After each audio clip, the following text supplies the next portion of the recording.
I like to wrap the show on a happy or positive note, but today I was not left with much choice. There's a very brutal story that I want to talk to you about.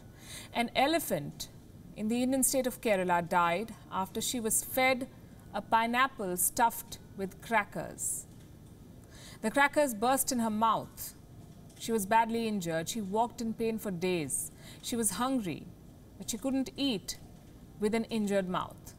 So finally she walked up to a river and stood there.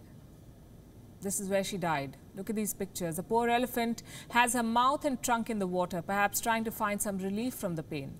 The forest official who posted this picture and narrated the elephant story writes, and I'm quoting, "She had a sixth sense that she was going to die."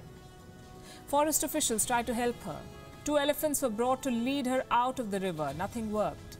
The injured elephant died on the 27th of May. It gets worse. The autopsy report revealed that the elephant was pregnant. The baby was murdered along with its mother. This is animal cruelty at its worst. It's inhuman. Reports say the elephant meandered into the village in search of food. She was pregnant.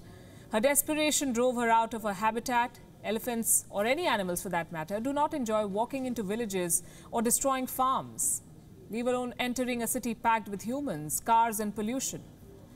From the leopards in Mumbai's Borivali to the tigers in Sundarbans and this pregnant elephant in Kerala, it is the same story. We encroach into their territory, we drive them out of the wild, and then we kill them when they try to come looking for food or capture them and put them in zoos. Reports claim that pineapples laden with explosives, with crackers, are a common practice in Kerala. They're apparently used by locals to protect their fields from wild boars. In this case, an FIR has been lodged, and there should be exemplary punishment, we say. When humans show cruelty, we call them animals. The fact is, humans are the only animals who have proven to be capable of such cruelty. I want to end with a quote from Mahatma Gandhi.